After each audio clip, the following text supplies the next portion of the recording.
อันมีพระพุทธเจ้าพระสัทธรรมเจ้าพระสังฆเจ้าอันเป็นสรณะที่เปิ่งที่เคารพนับถือ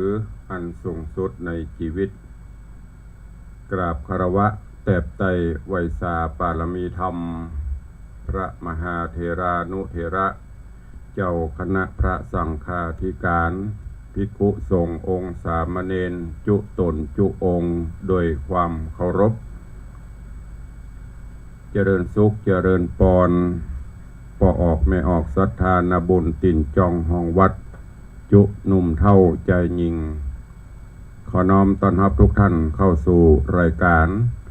มรดกธรรมกำเมืองสารธรรมกำเมืองต่างสถานีวิทยุกระจายเสียงพระพุทธศาสนาแห่งชาติและสังคมรื่นเพื่อการศึกษาพระพุทธศาสนาและวัฒนธรรม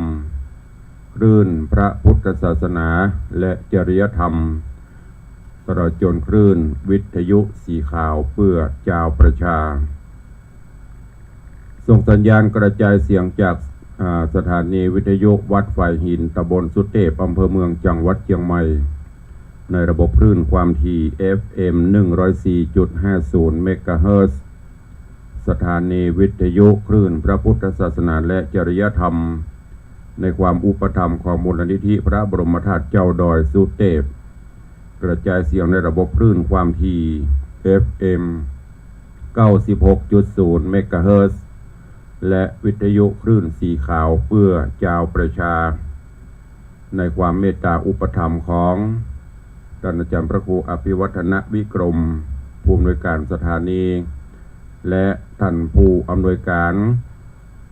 สถานีในเครือข่ายวิทยุสีขาวเพื่อเจ้าประชาทุกคลื่นทุกสถานีตั้งแต่จังหวัดน่านจังหวัดลำพูนลำปางพะเยาเชียงรายเชียงใหม่ทุกคลื่นในเครือข่ายของวิทยุสีขาวที่ได้เมตตาถวายเวลาให้กับต่างรายการนี้ดำเนินโดยกล่าวกับผมอาตมภาพพระครูวิสิตศรีลาภรณ์เจ้าคณะตำบลป่าแดดเจ้าอาวาสวัดวังสิงคำตำบลป่าแดดอำเภอเมืองจังหวัดเชียงใหม่เป็นผู้ดำเนินรายการนำรายการมาพบมาปะกับพี่น้องศรัทธาญบุญเป็นประจำและพร้อมกันนี้ก็ขอยกมือ10 นิ้วกราบถวายถวายการต้อนรับและเจริญปอนต้อนรับครูบาอาจารย์พระเจ้าประสงค์องค์เนรทุกวัดทุกวาทุกรูปเจริญปอนต้อนรับ FC แฟนรายการทุกท่านที่ได้เข้ามาติดตามรับชมรับฟังทั้งภาพและเสียงการไลฟ์สดต่างสถานีมรดกธรรมวัดวังสิงคำต่าง104ธรรมะคลายเครียดต่างทีวีวัดฝ่ายหินและหน้าจอ Facebook ไลฟ์ของญาติโยมศรัทธาญบุญที่ได้เข้ามาแล้วกดแชร์เสียงธรรมแชร์บุญนี้ไปยังกลุ่มเพื่อนๆของทุกท่านด้วยปากันวันนี้เป็นวันพุธทุกในเครือข่ายของคลื่นสีขาวได้เมตตาถวายเวลาดังที่ได้แจ้งไปวันนี้สภาพอากาศเริ่มจะเย็นพ่องท้องฟ้าก็เริ่มเปิดแสงเงินแสงทองจับขอบฟ้ารุ่งอรุณวันใหม่มาถึงก็คือวันนี้เป็นวันแห่งความสุขของทุกท่านแม้นจะดำเนินธุรกิจกิจการใดๆก็ขอให้ธุรกิจนั้นสำเร็จผลสมดังกรรมพัฒนาของทุกท่านเดินทางไปแห่งหนตำบลใดก็ขอให้ได้แคล้วคลาดปลอดภัยจากอุบัติเหตุเพศภัยสัพพะอันตรายอย่าได้มากำแก่เราวีเนอะวันนี้ก็จะนำเสนอเกี่ยวกับเรื่องราวตั้งแต่ในอดีตคือข้อห้ามข้อปฏิบัติต่อจากวันพุธที่แล้วตุลุงได้นำเอาข้อห้ามสำหรับสตรีมีครรภ์หรือกำเมืองเฮาเพิ่นฮ้องว่าแม่มารที่เพิ่นห้ามอีหยังพ้อง อันนี้พูดถึงตั้งแต่อดีตการมาเนอะ ที่เอามาอู้มาเล่านี่แล้วก็ยังใจได้ถึงปัจจุบันถ้าหากว่าสตรีมีครรภ์ท่านใดปฏิบัติได้ก็จะเป็นผลดีแต่ว่าโลกมันเปลี่ยนไปวิวัฒนาการทางการแพทย์มันเจริญรุ่งเรืองขึ้นการปฏิบัติต่างๆก็อาจจะหย่อนลงแต่ว่าที่นำมาอู้มามาจานี้คือเป็นข้อวัดปฏิบัติข้อห้ามในสมัยอดีตการว่าเมื่อก่อนนั้นเปิ้นมีวัดปฏิบัติหรือว่าเปิ้นมีข้อห้ามจะได้มีข้อที่จ้องปฏิบัติจะได้ถึงเมื่อก่อนนั้นถึงแม้นว่าต่างวิวัฒนาการต่างการแพทย์หรือถ้าอู้ตามภาษานี้ก็คือโลกเจริญในด้านวัตถุยังบ่นักเด้อแต่จิตใจเจริญในด้านจิตใจนี่90กว่าเกือบ100มันเป็นจะได้ตุลุงเมื่อก่อนนั้นเขาจะว่าจิตใจคนสูงส่งโดยคุณธรรมจริยธรรมมีการเอื้อเฟื้อเผื่อแผ่อยู่ร่วมกันบนโลกใบนี้อย่างมีความสุขจุนเจือเอื้อหนุนกันไปพริกมีบ้านเหนือเกลือมีบ้านใต้แต่ปัจจุบันนี้ไซเรื่องเหล่านี้ลดน้อยลงโลกเจริญขึ้นจิตใจคนเริ่มต่ำลงความหันแก่ตนแก่ตัวกิเลสตัณหาพอกพูนก็นักขึ้นความเปลี่ยนแปลงในด้านการที่จะนำเอาศีลเอาธรรมมาประพฤติปฏิบัติก็เริ่มจะลดน้อยถอยลงความหันแก่ตัวเพิ่มนักขึ้นพอยันตวานี่ข่าวอันน่าสลดใจละอ่อนอายุ14 ปีไปก่อเรื่องก่อราวไปกราดไปยิงเปิดในห้างสรรพสินค้าที่ดัง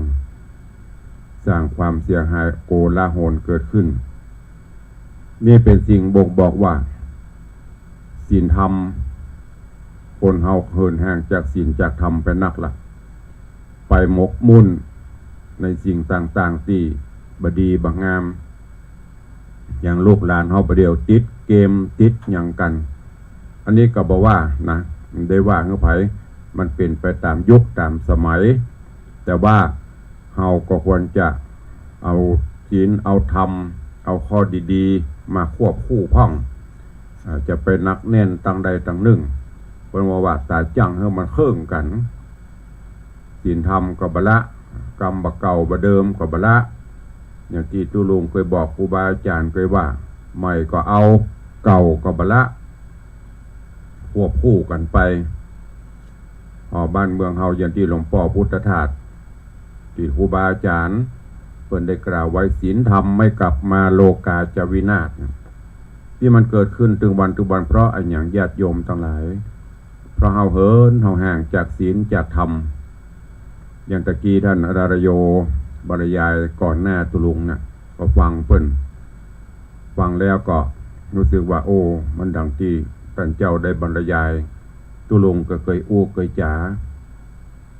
คือการปฏิบัติต่างๆนั่นเฮาเอาเฉพาะเปลือกเฮาบ่ได้เอาแก่นมันมาแต้แม้กระทั่งอย่างญาติโยมศรัทธาเฮาฟังศีลฟังธรรมทางสถานีวิทยุทุกตื้นเฮามักจะได้ยินอีป่ออีแม่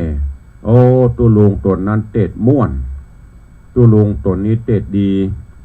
ยิ่งถ้าเป็นได้ไข้หัวกันเต้าเศร้าไข้หัวกันอั้งนั้นน่ะชอบม่วนแต่ถ้าถามถึงแก่นสาระจริงๆได้อย่างพ่องได้เบาอย่างวันก่อนตุลุงจัดรายการอย่างอ้อ ตั้งคลื่น96ถามว่ากรรมอาราธนาศีลอาราธนาศีล5ว่าจะได้พ่องอ้อรักปิ่งวินบอยคนใดก็กลัวบัถูกสังเกตได้แม้กระทั่งมาวัดพอพ่ออาจารย์นำไว้พระสมทานศีลจะได้ยินกระเสียงพ่ออาจารย์นอกนั้นก็แปลงปากตัวหยุมยิ้มไปหรือบางเตื้อถามว่าศีล5 ข้อแต่ละข้อว่าจะได้พ่อง ความหมายว่าจะได้พ่องเกือบจะตอบประถูกกันอันเนี้ยเป็นสิ่งบ่งบอกว่าเฮาไปถึงแก่นมันแต่ต้องซักไซเอาเนอญาติโยมศรัทธาไปให้มันถึงแก่นแล้วเอามาปฏิบัติตุลุงเคยเน้นอยู่เสมอว่าเก็บแกะก้อนไกเอาสาระเอาแก่นเอาสารเอาฟังกันถึงวันก็เก็บเอาไปประพฤติปฏิบัติ เอาไปใช้เอาอันไหนที่มันดีกับปฏิบัติที่สำคัญก็คือไตรสิกขาศีลสมาธิปัญญาต้องมีประจำอยู่ตลอดเวลาสติสัมปชัญญะต้องมีควบคู่อยู่กับเฮาตลอดเวลาเฮาจึงจะดำเนินการชีวิตได้ดีลูกหลานตันเต้าเยาวชนคนดีก็เหมือนกันเนอะตัวอย่างที่มันบดีจะไปเอามาใส่เอาที่มันดีๆใส่เอาที่เป็นประโยชน์นะบ่เดือดร้อนไผอันนั้นนะลูกเลยหลานเหยเอามาปฏิบัติเตอะอันตัวอย่างที่มันบดีอย่างเนี้ยลูกหลานเขาที่เป็นเยาวชนอายุ10 ป่ายอยู่อาจจะไปหูไปหันสิ่งที่มันบดีแต่วัยรุ่นแต่ลูกหลานเขาอาจจะมองเป็นสิ่งดีเป็นตัวอย่างก็เอามาปฏิบัติกันเช่นนี้ดังนั้นตุลุงฝากไว้เนอนำไปคิดพิจารณาตัวเองวันนี้ต่อจากในวันพุธที่แล้วเนาะ ในเกี่ยวกับข้อห้ามของสตรีมีครรภ์กำเมืองเฮาปนห้องแม่มารถึงแม้นปัจจุบันนี้มันจะหายไปแต่ก็ฟังไว้ไผ่ที่มีต้องมีไส้มีครรภ์ก็ถ้าเอาไปปฏิบัติได้ก็จะเป็นสิ่งที่ดีเยี่ยมเฮาเจ็บไผ่บ่เจ็บด้วยเฮาเนอะเฮาเป็นไผ่บ่เป็นด้วยเฮาเนอะอย่าไปฟังอีนั้นยังเนี้ยใหญ่นั้นยังไปนะถ้ามันไม่เจอแล้วมันจะถ้ามันเจอแล้วมันจะรู้สึกอย่างเมื่อก่อนเปิ้นติตุลุงบอกนะเวลาเปิ้นอยู่เดือนอยู่ไฟโอ้ผ้าปกหัวถุงเท้าถุงตีนถุงมือเดือนหนึ่งเปิ้นฮอบแม่กำเดือนอยู่ไฟน่ะไม่ได้ออกไปไหนเปิ้นบ่ฮือได้สาบอันอย่างสักอย่างเพราะกลัวเป็นลมพิษเดือนเราอ่อนประเดี๋ยวได้ยินมาเป็นจะได้ลมพิษเดือนจะรุ่นก่อนนี่เปิ้นจะกลัวสมมติอยู่ไฟไปสาบนั่นสาบนี้พอมันประทุกลมมันจะเป็นเป็นหาวเป็นหน้ามืดตามัวเป็นนั่นเป็นนี่นะแล้วก็ถ้าโดนเตื้อนึ่งมันจะติดตัวไปจนเต้าตายพอได้สาบกลิ่นนั้นปุ๊บอาการมันจะออกทันทีเพราะว่าลมพิษเดือนเพิ่นถึงห้ามแต่ประเดี๋ยวนี้มันเปลี่ยนไปสปะถือว่าหงยามีข้อห้ามที่ในสมัยก่อนเปิ้นห้ามไว้ไม่ยิงเปิ้นห้ามนะแต่ก่อนวันพุธที่แล้วตุลงได้เอามามาจ่ามาถึงที่ห้ามไปตักไปตอไปตักไปถวายไปตักไปถวายหรือไปจ่าสนทนาเปิ้นกำลังจะไปเสาะว่าหากิน ห้ามสตรีมีครรภ์หรือไม่ยิงไปไปตักเปิ้นยกตัวอย่างเปิ้นจะไปเจ้าประมงเปิ้นจะไปเสาะปูเสาะปลาไปตกเบ็ดตกปลาหรือพ่อค้าในขายกำลังบรรทุกของหาบเปียดหาบซ่า จะไปก้าไปขายนะถ้าหันเปิ้นเป็นไปได้ลบฮะอันนี้ตั้งเหนือเขาจะถือนะลบก็คือเปิ้นหันแล้วก็ไม่ต้องไปตักเปิ้นบางพ่องบุหูตัวอย่างเปิ้นว่านะพอเปิ้นถือเปิ้นกำลังจะไปขายหัวกำลังจะออกบ้านไปกายนะ อย่าไปว่าเปิ้นยินดีนะเปิ้นจะเดือดเปิ้นจะจมหัวอันนี้เปิ้นถือเปิ้นว่ามันแกนก็คืออับโชคเปิ้นบ่ฮื้อตักบ่ฮื้อตวายบ่ฮื้อไปนี้เปิ้นอันนี้ในพุทธที่แล้วตุลงมาถึงนี่วันนี้ก็มีข้อห้ามไม่เห็นว่าสตรีมีครรภ์หรือไม่ยิงไม่มารเนี่ยเปิ้นห้ามไปผูกข้อมือกำเมืองเขาคือไปมัดมือน่ะ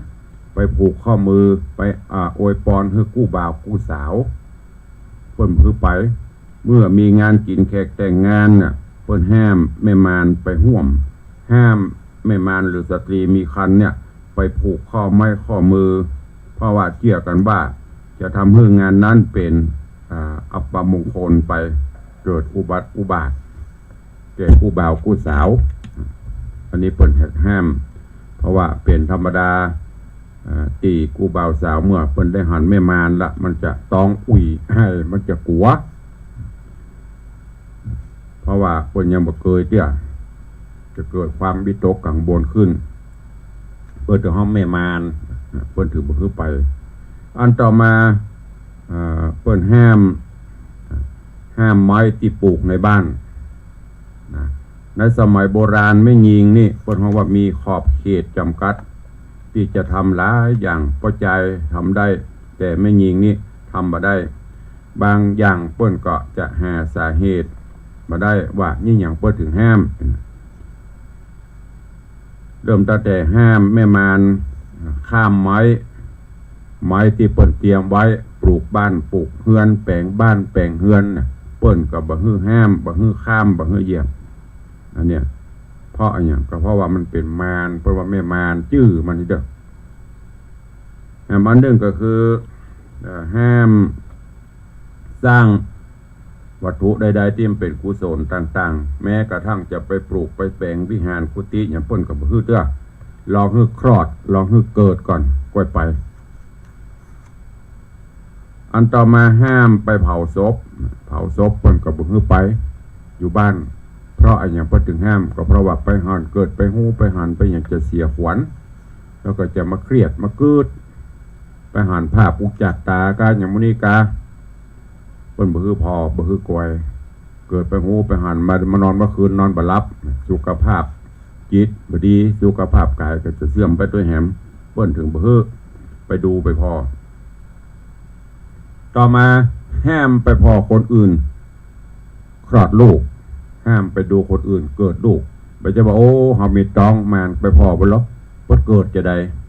ให้ไปหันพิธีเกิดเปิ้นน่ะบ่ได้ห้ามไปพอเปิ้นว่ากลัวว่าละอ่อนจะอายกันบ่กล้าจะออกไปอันนี้ล้านนาเปิ้นถือเปิ้นบ่ฮื้อไปดูไปพอกันห้ามเหยียบห้ามหยิบหรือเย็บกำเมืองห้องหยิบผ้ากำไทยห้องเย็บผ้าเปิ้นห้ามหยิบปอกหมอนห้ามเย็บปากที่นอนแต่ก่อนเปิ้นมีรถหุงผ้านอนเอาซุปเข้าไปเปิ้นห้ามหยิบปลอกหมอนเสื้อหมอนกำเมืองห้องเสื้อหมอนกำไทยห้องปลอกหมอนห้ามหยิบห้ามใส่หมอนหรือที่นอนที่ยัดด้วยนิ้วด้วยนุ่นมันจะมีช่องหรือปากสำหรับยัดนุ่นยัดนิ้วเป็นช่องตะกอนในหันผิดตายไม่อุ้ยมีนะเพื่อจะหยิบยัดเนี่ยเอาวันอย่างก็แย่งบ้องไม้ที่เป็นเหล่าต้องยัดเป็นปล่องเพราะเขาเป็นปล่องเป็นหูนะลูกสลีลูกหมอนหกมูเนี่ยเพื่อจะนิ้วยัดเข้าไปเป็นจ่องเสร็จแล้วก็หยิบเย็บปิดปากบะฮื้อนิ้วบะฮื้อนุ่นไหลออกมาเมื่อแม่ยิงที่มีต้องมีมารเป็นลูกเนี่ยถ้าไปเป็นคนหยิบคนเย็บปิดเพราะว่ามันจะไปปิดรูทวารปิดข้องคลอดจ่องอย่างนี้จะเกิดลูกเนี่ยเปิ้นถึงห้ามแม่มารไม่ยิงไปเนี่ยอันต่อมาห้ามแม่มารไปยืนกาประตูไปยืนกาคันใดอันนี้บ้าแม่มารประมาณปกติห้ามไปนั่งกาคันใดไปยืนกาคันใดคำว่ากาก็คือไปกีดไปขวางไปยืนขวางทางบันไดเพิ่นจะขึ้นจะลงไปยืนคาประตูเพิ่นห้ามเพิ่นบอกว่าจะทำให้เกิดลูกยากกาอยู่หันออกก็บ่ออกได้ก็บ่เอานะปัตตะไดก็ไปนะเพิ่นถึงห้ามทางคาอยู่เพิ่นบ่ฮื้อเนี้ยอันนี้เป็นข้อห้ามในสมัยก่อนถ้าเป็นประตูเข้าออกไปยืนก็จะทำให้มันกีดมันขวางของคนอื่นขึ้นลงลำบากเข้าออกยากเพิ่นบ่ฮื้อไปข้อห้ามต่อมาสตรีมีครรภ์หรือแม่มาร ห้ามบิดผ้าห้ามบิดผ้าบิดผ้าก็คือตอนเขาซักแล้วก็บิ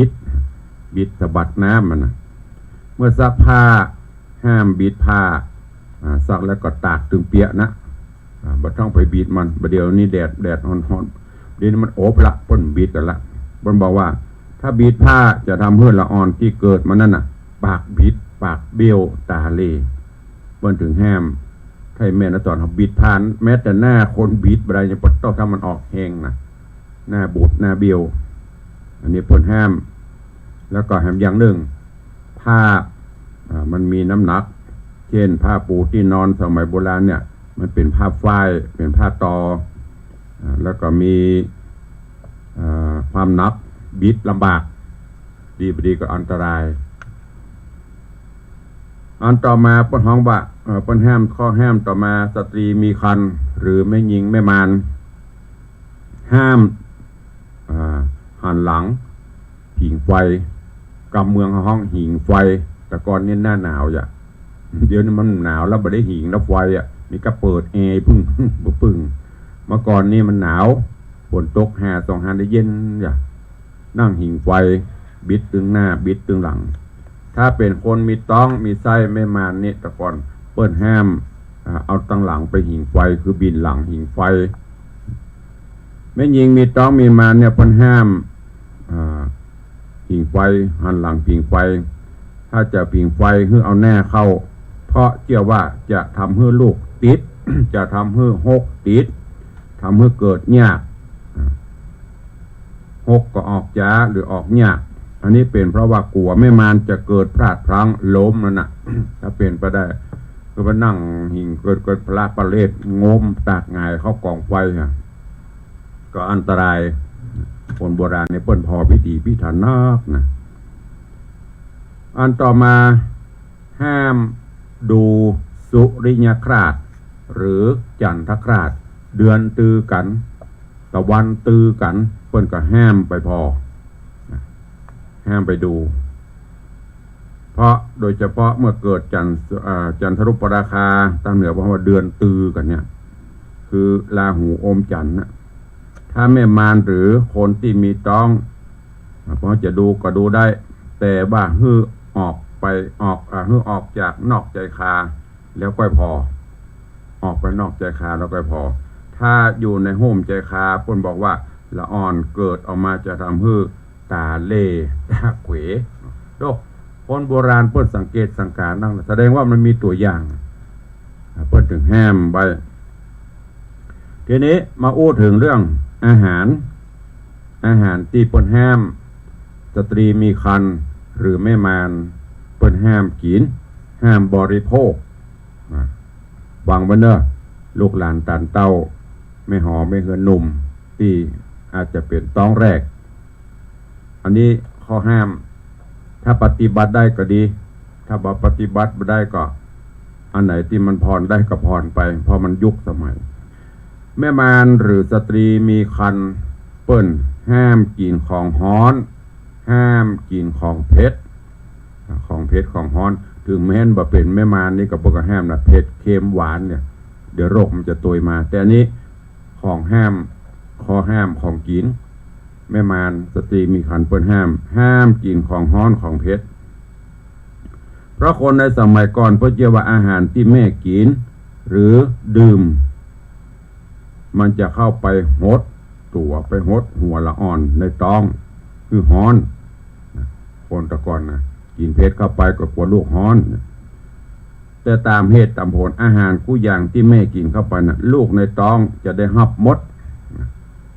เขากินนั้นได้ลูกเขาก็ได้กินอันนั้นนะกินเผ็ดลูกเขาก็กินเผ็ดกินฮ้อนลูกก็ได้รับฮ้อนอันเนี้ยเปิ้นถึงห้ามในระหว่างที่เขามีท้องเปิ้นบ่ให้กินเตื้อแต่ประเดี๋ยวนี้พอหรอกอ่อนเดี๋ยวบดเท่าหวดมด เดี๋ยวก็สั่งแกร็บฟูดเข้าไปอันไหนที่เปิ้นนี่หวดสปะฮ้อนหูหวานหูเกมหูโจดเข้าไปนะลูกออกมาถึงละอ่อนได้ถึงเลี้ยงยากอันต่อมาห้ามกินข้าวอิ่มมะรูนเปิ้น กินข้าวอิ่มมะรูนเปิ้นไม่ยิงมีต้องมีคันนะห้าม รับประทานอาหารอิ่มทีหลังจะต้องอิ่มก่อนเปิ้นเด้อจำไว้เปิ้นบอกว่าท่านเนี่ยจะทำให้เกิดยากที่จริงก็เปิ้นกลัวว่าแม่มารเนี่ยจะกินอาหารนักลำไปเปิ้นพออิ่มหมดก็เก้าหัวจะอึบๆนะเปิ้นของอิ่มออมอิ่มพ่องง่ายๆอิ่มพ่องบ่อิ่มพ่องก็พอละจะไปเพื่อมันอิ่มนักอิ่มจนอืดจนจนเบลออันนี้จะทำเมื่ออ้วนแล้วก็เกิดยากคลอดยากเปิ้นก็เลยกินอิ่มพ่องบ่อิ่มพ่อง แล้วก็ลุกไปกินข้าวลุกไปกินน้ำเนี่ย อันเนี้ยหลังจากที่กินคนอื่นไปกินแล้วก็ถ้ามันหิวก็ค่อยปิกมากินแฮมอันนี้ก็ยังพออนุโลมได้หัวปีกล้วยหัวปี ไม่ใช่หัวปีหัวเดือนนี่นะหัวปรีที่พามาเก่งเอามากับเต้าเจี้ยวเนี่ยแฮมปีกล้วยหรือดอกกล้วยคนเมืองเฮาเปิ้นเอามาแกงก็ได้เอามากับหั่นกับนี่เอามาต้มมาจิ้มน้ำพริกเนี่ยเปิ้นห้ามสตรีมีครรภ์หรือแม่มารห้ามกินเพราะเชื่อว่าหกมันจะเปลี่ยนแปลงรูปร่างคือมีลักษณะเหมือนดังปีกล้วยคือจะมีปลายแหลมเมื่อเกิดลูกหกจะบ่ยอมออกรกจะไม่ยอมออกแล้วก็จะเปี่ยงขึ้นไปทางบนเพราะว่าหกขึ้นมันก็จะไปเป็นอันตรายไปปิดลิ้นหัวใจทำให้อันตรายถึงชีวิตเนี่ยคนโบราณเพิ่นสังเกตสังการนักนะถามว่าคนโบราณเหมือนอย่างกับมานั่งสังเกตก็มันมีประสบประการณ์เพิ่นจะเอาหมู่เนี้ยมาวิเคราะห์แล้วก็ถึงจะเขียนถึงจะเป็นข้อห้ามพักที่ห้ามแม่มารห้ามสตรีมีครรภ์กินพักเปิ้นก็ห้ามนะพักที่เป็นเครือเป็นเถาเนี่ยเนาะมือผักตำลึงเนี่ยผักแคบผักตำลึงบะห้อยยอดฟักแก้วหมู่นี้ห้ามยกเว้นผักปลังหรือผักปังมันว่าผักนี่มันเป็นเครือเป็นเถาเป็นมือมันกำไม่แน่นพอแล้วก็ผักแคบมันขึ้นนะมันกำไปหั่นกำอันนี้แม่มารเปิ้นบ่ฮื้อกินคืองดเพราะถือว่าจะทำให้คลอดยากหรือเกิดลูกยากติดแน่นอยู่ในท้องไม่ยอมออกโดยง่ายเมื่อจำเป็นที่จะต้องกินก็ต้องเด็ดมือไซเนี่ยเมื่อก่อนไปเรียนพูดถึงเอามาไซมือสักแคบไซอย่างออกนะหอยทุกชนิดแม่หญิงที่มีครรภ์มีท้องสตรีมีครรภ์กับเมืองเฮาแม่มารหอยห้ามแม่มารกินอาหารประเภทหอยทุกชนิดเพราะเพิ่นเชื่อว่าจะทำให้เกิดยากคลอดยากเหมือนกับหอยที่ปิดอยู่ในเปลือกและก็จะทำให้มีกลิ่นคาวนักในเวลาที่คลอดที่เกิดโโลสังเกตสังกาไปปุ้นนะ กินหอยนี่ไม่ได้ห้าม แต่เดียวเขาพอปะโตไปนั่งตำพัดตะคารไปนั่งหวดมดหอยแครงหอยจุกหอยอย่างบุ้บนะหอยแมลงภู่เขาว่าของชอบเขาแต่ก่อนได้เปิ้นห้ามนะหอยกินงัวเนื้องัวนี่คนเมืองก็ถือว่าเนื้องัวเป็นเนื้อที่แสลงโรคหลายชนิดถึงแม้นบะเป็นประมาณบางคนเปิ้นก็บ่กินงัวน่ะห้ามหมอพื้นเมืองเปิ้นถึงห้ามคนที่เป็นโรคสปันกินแม้กระทั่งแม่มารก็เช่นเดียวกันห้ามกินงัวเพราะเชื่อว่าเวลาเกิดจะทำให้เกิดไขมันนักเนื้อตัวของละอ่อนที่เกิดใหม่ก็จะเต็มไปด้วยไข่ด้วยมันล้างยากห้ามกินงัวห้ามกินภายที่มีต้องสังเกตพอเนอนึกพอเนอโอ้อันที่ตุลุงห้ามที่ตุลุงบอกมันนี่ที่เพิ่นห้ามแต่ก่อนข้าเจ้าหวดหมดตุลุงนี่นะอันนั้นก็ช่วยไม่ได้นะกล้วยไต้กล้วยน้ำว้าอันนี้เป็นกล้วยที่มีคุณค่าทางอาหารนักแต่เพิ่นห้ามแม่มารกินเพราะอะไรอย่างเพ เพราะว่าจะทำให้ละออนที่อยู่ในท้องมันอ้วนท้วนสมบูรณ์หนักลงไปทำให้เกิดยากคลอดยากคนในสมัยก่อนถ้าทำให้ละออนตัวเล็กตัวน้อยเท่าใดก่อนจะเกิดซ้ำยิ่งดีมันเกิดง่ายเกิดมาก่อนแล้วก็มาตอมมาลูน ว่ามันออกมาก่อนเพราะถือว่าเกิดง่ายเนี่ยเป็นลักคนแต่ก่อนเนี่ยพอไผ่ที่เคยดูหนังไผ่ที่เคยร่วมมันเอาผ้ามัดคือมันอย่างแม่เขาเนี่ยกำกว่าจะเกิดออกมาได้นะมันตุกมันยากแต่ประเดี๋ยวนี้มันผ่าออกได้ถ้าปล่อยเงินละอ่อนใหญ่ตัวหลวงออกยากไม่จ้างก็โอ้ลำบากในพอถึงห้ามกินกล้วยไต้กล้วยน้ำว้าถ้าออกมาแล้วนะหมดเต็มตีต่ำใช่ต่ำเขาแต่นอนนักแข่งกระเดียวต่ำเขาตักจอนน้อยๆรุ่นเดี๋ยวนี้ไม่เห็นละรุ่นเฮานี่ที่อายุ50 40 50ก็ไปได้อยู่นอนนักแข่งกระเดียวกล้วยไต้ต่ำคกน้อยๆนะครกต่ำขมั่มเพราะเขาขมั่มต่ำแต่ก็เอาเข้าเขาเม็ดเขาเสียหน่อยตักเขาป้อนไปวักน้ำสวยลองรับตาเนื่องพอรุ่นเขานะกินกระเดียวนักแข่งอีเม่ฮะน่ะวักเนี่ยเขาเจ็ดลูกดัดแข่งดัดขาอันต่อมาพักแว่นพักกระจกพักแว่นที่ว่ามากับน้ำพริกปลาพ่องกับยำเตาพ่องนี่นะพักแว่นออกตามตรงตามนาอันนี้คนเมืองเพื่อจะนำเอามากับยำเตากับน้ำพริกนี่ในส่วนใบประเด็นพวกเอามาแกงพ่องเปิ้นห้ามสตรีมีครรภ์หรือแม่มารห้ามกินผักแว่นอันนี้ก็เช่นเดียวกันจะทำให้เกิดลูกเนี่ยเพราะว่าหากผักแว่นเนี่ยมันยืดติดกับขี้เปอะขี้ตมขี้โครนปุ่นเปิ้นถึงห้ามกินต่อมาบะเขือพวงหรือบะแขวงกับเมืองเขาบะแขวงกุลานะบะแขวงกุลาบะแขวงพวงบะเขือพวงเนี่ยเปิ้นก็ห้ามกินเพราะว่าเปิ้นห้ามกินเพราะอย่างทำให้มันเกิดอาการคันที่หน้าท้องเก่านักก็จะเป็นแผลโตเปิ้นวิเคราะห์กันนักนะโอ้นับถือภูมิปัญญาพวกวิเมมอนบรรพชนเขาหนึ่งเมตะแม่ยิงมีคันมีต้องกินบะเขือพวงบะแขวงกินเข้าไปแล้วมันจะคันหน้าท้องคันแล้วเก่าเข้าอาจจะเป็นแผลเพราะว่าหนังท้องมันบางต่อมาที่เปิ้นห้ามไข่ต่อไข่แตนไข่เพิ่งมื้อนี้ห้ามเปิ้นบ่คือกินแต่เฮานี่ชอบนะเฮามักนะแห้งเพิ่งไข่เพิ่งนี่เหมาะไข่ต่อไข่แตนเตาต่อตำน้ำพริกต่อเนี่ยห้ามแม่มารกินไข่ต่อไข่แตนเพราะเชื่อว่าจะทำให้ละอ่อนที่เกิดมาเมื่อใหญ่เมื่อโตขึ้นจะอยู่ในวัยที่กำลังซนจะเป็นคนชอบชกต่อยคนอื่นและก็เป็นคนที่มีนิสัยดุร้ายมันส่อไปถึงลูกในตองคนนะเปิดถึงห้ามมันจะหายไปตีไปต่อยเปิ้นอย่างต่อเนี่ยชอบต่อยชอบบี้ไปชกไปตีเปิ้นตลอดจนที่ห้ามต่อมาผลไม้หน่วยไม้แฝดห้ามกินเคยหันก่อนกล้วยแฝดพ่องอันนั้นแฝดที่มันมีของแฝดมันกู้เปิ้นห้ามแม่มารนี่ห้ามกินเพราะเชื่อว่าลูกจะแฝด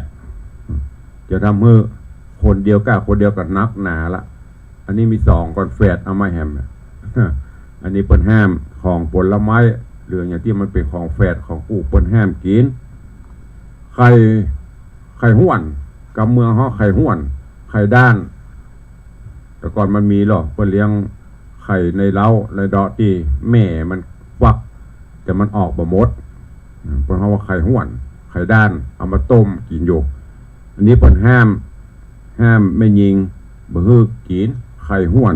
บ่ฮื้อกินไข่ด้านเพราะเชื่อว่าจะทำให้เป็นคนที่ดื้อด้านลูกนะจะเป็นคนดื้อด้านปัญญาบัดตันเปิ้นบ่อยู่ถ้อยฟังกรรมป่อลึกนะร้อนลึกเนี่ยห้ามกินไข่ห้วนไข่ด้านเนี่ย ไส้ปลาขี้ป่าน่ะไส้ป่าขี้ป่าอีบ่อยไม่ได้ชอบเนาะเดี๋ยวขี้ป่าใส่ข้าวคั่วไส้ป่าขี้ป่าเนี่ยห้ามแม่ม่านกินไส้ปลาทุกชนิด เพราะเชื่อว่าจะทำให้เอ็นหรือเส้นเลือดมันคอดลักษณะก็จะเหมือนไส้ป่าโดยเฉพาะที่ขาที่น่องเปิ้ลบ่ให้กินอันนี้ข้อห้ามอาหารห้ามของสตรีมีครรภ์หรือแม่มารนะได้นำมาอู้มาจ่าให้ญาติโยมศรัทธาเป็นประดับความรู้ไปถึงแม้นประเดี๋ยวนี้โลกจะเจริญวิวัฒนาการทางการแพทย์จะเจริญแต่เราก็ควรที่จะรู้ไว้ใช่ว่าหรือปฏิบัติหมอจะว่าจะช่วยเราได้ตลอดเราต้องช่วยตัวเก่าเราอันไหนที่เปิ้นห้ามอันไหนที่ควรจะเป็นผลดีกับเราก็ประพฤติปฏิบัติเอาเนอะอันนี้ก็ฝากไว้กับญาติโยมศรัทธาเดียววันพุธต่อไปจะได้นำเอาอาหารที่เปิ้นให้กินได้ตะกี้เขาห้ามนะห้ามกินแต่วันต่อไปจะเอาที่เปิ้นห้ามที่อนุญาตให้กินได้มาอู้มาจ่าให้กับทุกท่านเนาะด้วยเวลาจำกัดเหลือเวลาแถมน้อยเดียวก็จะเหลือเวลาไว้ตักไว้ตายกับพี่น้องญาติโยมศรัทธาแล้วก็เดี๋ยวก็แจ้งข่าวสารงานบุญต่างๆตัวเนาะก่อนที่จะได้ไปอู้ไปจากับญาติโยมศรัทธาก็มีข่าวฝากประชาสัมพันธ์มาเด้อข่าวฝากประชาสัมพันธ์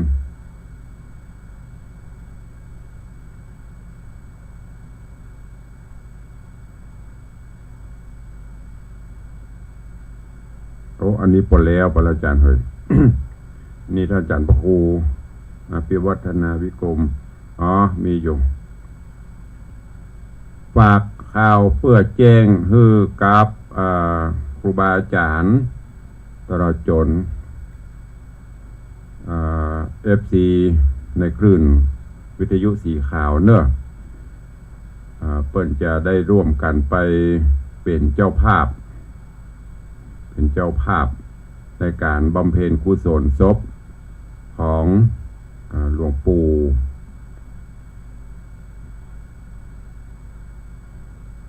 พระราชธรรมลังการอดีตเจ้าวาดวัดบุญยวาสวิหารอดีตที่ปรึกษาเจ้าคณะภาค 6วัดบุญยวาสจังหวัดลำปางหลวงปู่ได้มรณภาพลงเนื่องจากหลวงปู่มีคุณูปการกับการเผยแพร่พระธรรมคำสอนทางสถานีวิทยุของมจร.ลำปางคลื่น 106.50 ที่ตั้งอยู่ในวัดบุญยวาสวิหาร ก็พี่น้องตะลำปางเขาก็ได้ฟังมาจนถึงปัจจุบันด้วยดำริหลวงปู่เพื่อการสนับสนุนขึ้นไม่ได้หลวงปู่สิ้นบุญลงได้ถึงเกมมรณภาพทางคณะผู้ดำเนินรายการทางสถานีวิทยุตลอดจนครูบาอาจารย์ก็จะได้ร่วมกันไปเป็นเจ้าภาพในการบำเพ็ญกุศลศพหลวงปู่แถมส่วนหนึ่งก็คือเพื่อระดมกองทุนในการทำนุบำรุงสถานีวิทยุคลื่น 106.50 วัดบุญยวาสได้ถ่ายทอดเสียงให้ญาติโยมศรัทธาได้ฟังกันอยู่ดังนั้นเชิญชวนครูบาอาจารย์นิมนต์ครูบาอาจารย์นักจัดรายการทุกรูปแล้วก็เจริญพรเชิญชวนญาติโยมศรัทธาคลื่นทุกคลื่นนะได้ร่วมในการทำบุญกำหนดการก็คือวันจันทร์ที่9 ตุลาคม 8 โมงออกเดินทางไปจังหวัดลำปางเวลา 11 โมงร่วมกันฉันภัตตาหารเพลแล้วก็รับประทานอาหารญาติโยมศรัทธาวงเล็บห่อไปเองบริหารจัดการไปเองเนอะห่อของไผ่ของมันไปเป็นข้าวห่อสามัคคีตู้เจ้าก็เหมือนกันห่อยัดถุงย่ำไปของมันไปดูไปรับประทานอาหารไปฉันภัตตาหารเพลที่วัดบรรพตสถิตอำเภอเมืองจังหวัดลำปางแล้วก็หลังจากที่ฉันเพลกินข้าวน้ำกันเสร็จก็จะรวบรวมปัจจัยทำบุญกันที่นั่นเลยบ่ายโมงร่วมทำบุญที่วัดบุญยวาสวิหารจำนวน2 กล่องที่1ถวายอุทิศกุศลให้หลวงปู่พระราชธรรมรังการ กล่องที่2สนับสนุนกองทุนเผยแพร่สถานีวิทยุนะ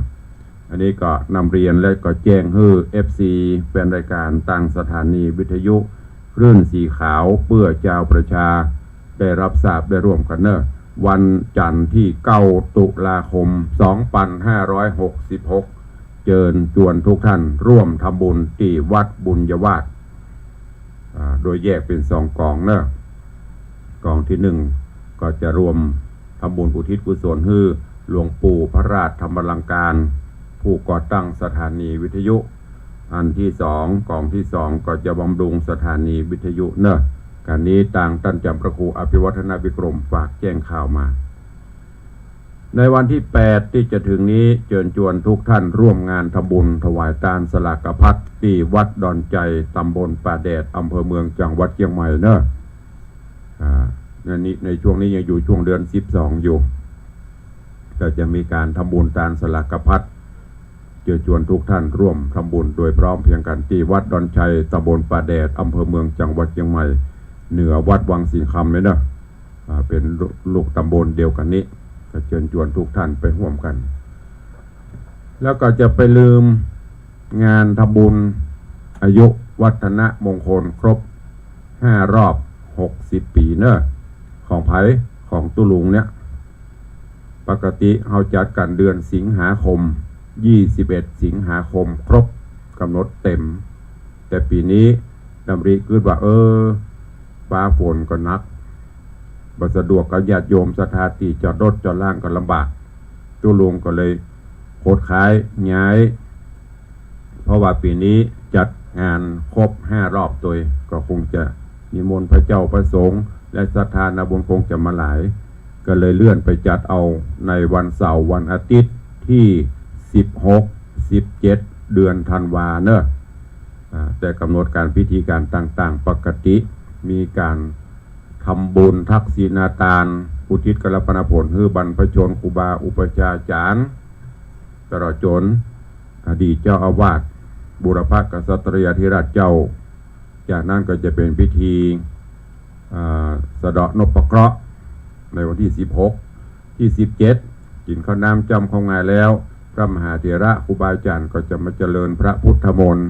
สืบชะตาเสริมบารมีตุลุงญาติธรรม FC ญาติโยมศรัทธาเฮาแล้วก็เป็นการส่งท้ายปีเก่าต้อนรับปีใหม่ตัวเอง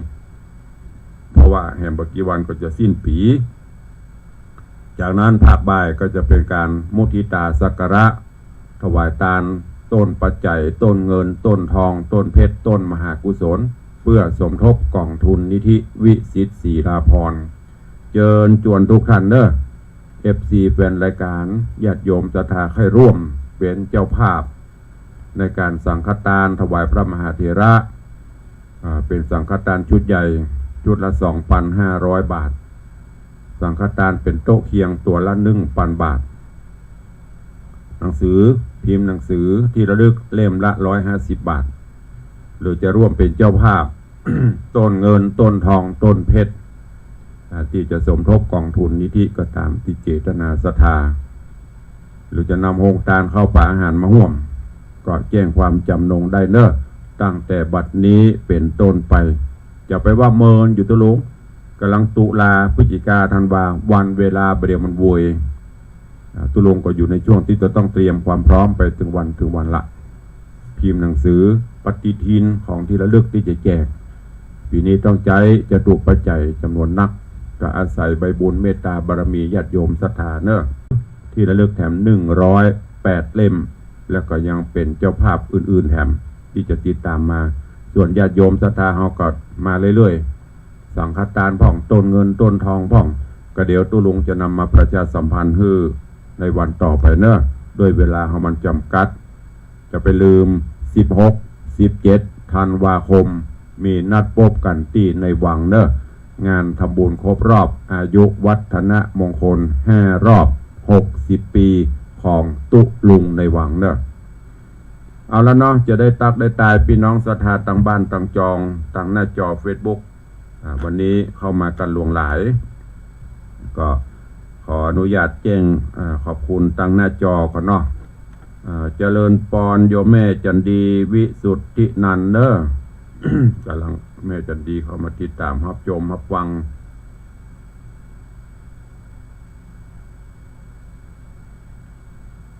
เจริญปอนโยม พี่หมอมัทนามพันธ์เจริญปอนโยมทองคำทิวงคำเจริญปอนคุณโยมสุจินโยมสุจินโดยสุเทพเจริญปอนโยมขวัญอินตยศเจริญปอนโยมเกษินี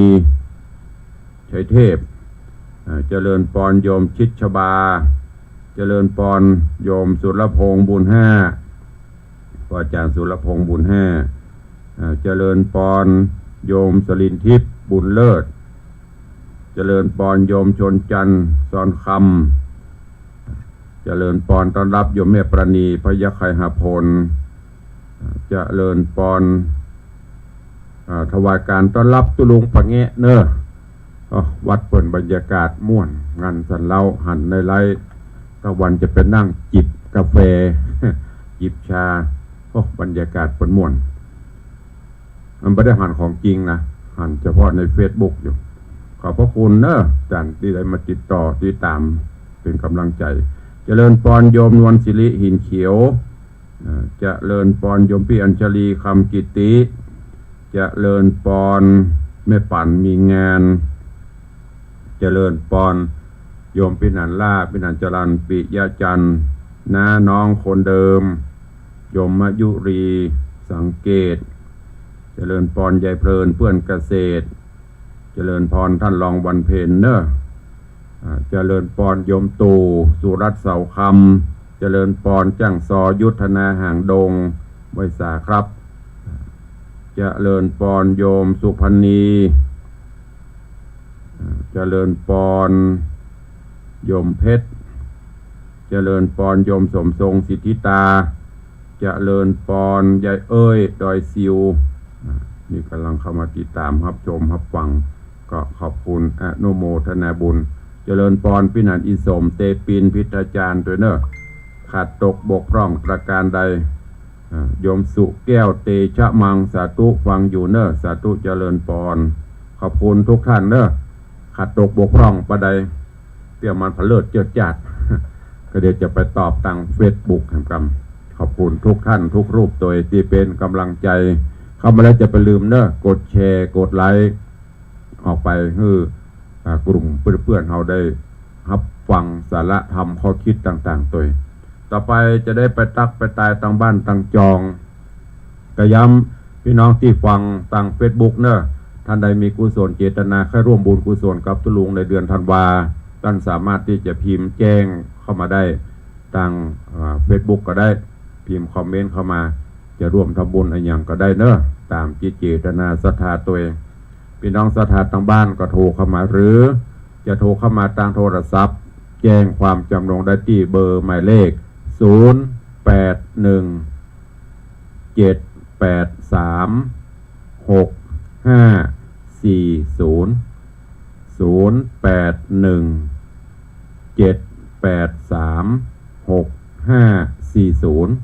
แจ้งความจำนงเข้ามาได้ไปต่างบ้านต่างจองเนาะวันนี้คลื่นสีขาวเพื่อเจ้าประชาลิงสัญญาณตั้งแต่น่านมาใครฟังอยู่ต่างบ้านต่างจองเหลือเวลาแถมประมาณ 3-4 นาทีใครจะอู้ตัวตุลุงเข้ามาได้เนอะ0817836540จุกแก้วเตเจ้ามังบะคามหลวงฟังอยู่เจ้าสาธุอนุโมทนาเนอะจะไปลืมเนอะตังบักขุนบ้านบะคามหลวงตังอย่างก็ดงผาซางเนอะมาร่วมกันปนานประเสริฐว่าใด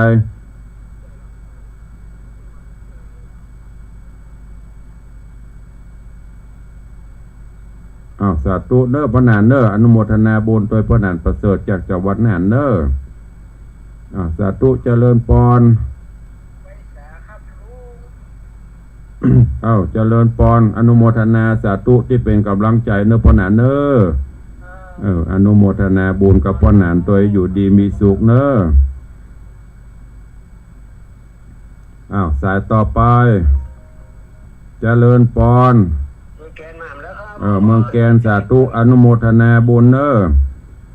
เจริญปอนไปมอนจันคำเจ้าสาธุอนุโมทนาใครจะอูดไปแหมวันนี้หลายหน่อยเฮ้ย3-4 สายเข้ามาทางหน้านี่ก็จะมีกับปนานประเสริฐนั่นนะท่านอื่นๆนี่ดักปิ้งเพราะว่าเอาไว้เจือให้คนหรออาจารย์พระครูพิวัตรก็ว่าเมืองน่านมีเจือคนเดียวนะเอาไว้เจือปนานเสริฐคนเดียววันนั้นเขาตุ้มโทรให้ดักปิ้งเขาได้ฟังว่าน่านบ้านอื่นมีไข่ผ่องฟังผ่องถึงบะโทแสดงว่ามีแค่ปนานเสริฐคนเดียวฟังจังหวัดน่านนะโทรไปจ้างก็ไปใจกะที่ใครโทรไปใจอยากใครหูว่าใครฟังจากบ้านอย่างพ่องจากจังหวัดน่านถ้ามีกับเมตตาโทรขึ้นมากำเนิดถ้ามีกล้าโทรศัพท์เดี๋ยวตุลงออกเงินได้อยู่ครั้งละ2 บาท 0817836540ตังเปะตังน่านโซดขึ้นมาตังจะมาหลายกับมาตังลำปางตังอื่นมีเจริญปอนจากไหนเอ่ยมาจากเจ้าตุลุงจากแม่แจมเจ้าแม่แจมอีกาโทรเข้ามาพ่องจะได้หูหนาวก็ไม่แจมฝนตกฝนตกเลยแต่ว่ายังเจ้าวันนี้บัดตกเนี่ยนี่จะฝนตกแต่ว่ายังวันนี้บัดตกเถอะแต่ว่าตกเนาะแต่ว่าท่านตกบาหลวงเจ้าตกบาหลวงแต่หลายเนาะสาธุสัญญาณชัดดีเนาะอนุโมทนาไม่แจมบ้านอย่างนี้บนนาเจ้าฮะบนนาเจ้าบ้านบนนาเนาะบนนาว่าจันพระครูพิบุญนะสาธุนะแม่เนอบุญรักษาเนี่ยแม่แจมโอ้ดีใจแม่แจมพ่องเสมิงพ่องฮอดพ่องหลายๆพื้นที่พอเพิ่นกับฟังจะได้หูจินไหนพ่องใครจะอูดไปแหม2 นาทีสุดท้ายมีไม่เอ่ยอินเทอร์เน็ตคอมมันก็เป็นอย่างว่ามันโพสต์เข้ามาเป็นแป๊บเขาก็ซ้ำจังโพสต์ขวางอย่างเดียวแต่เนอะเดี๋ยวถ้ามันเป็นได้กับอาจารย์พระครูสมุวิศวัตรเปิดถึงคุมบุญใครจะอูดไปแหมวันนี้คลื่นสีขาวเพื่อเจ้าประชาวันนี้ตังเวียงปะเป่าบอกมาสักคนฝนตกรับโมนรับมดดักปิงเวียงปะเป่ากับมาตังเจียงไฮ้ดักปิงFC เฮารับวันรับจ่างนะหายไปละบ่ค่อยหลายมีไหมเอ่ยไม่มีก็จะล่ำลากันแล้วเนาะมันจะมาอัดกันมาลุนบ่มีก็ลากันเนอะปะกันใหม่วันต่อไปคลื่นสีขาวก็ปุดต่อไปคลื่นวัดฝ่ายหินปกติคลื่น96ก็ปุดพัดสุกเสาติดนะวันนี้ขอนำรายการจากทุกท่านไปก่อนเนาะขอความสุขสวัสดีจงบังเกิดมีกับทุกท่านเนอะอยู่ดีมีสุขเหมือนกันจุตนจุองค์จุผู้จุคนอายุวันโนสุขังปาลา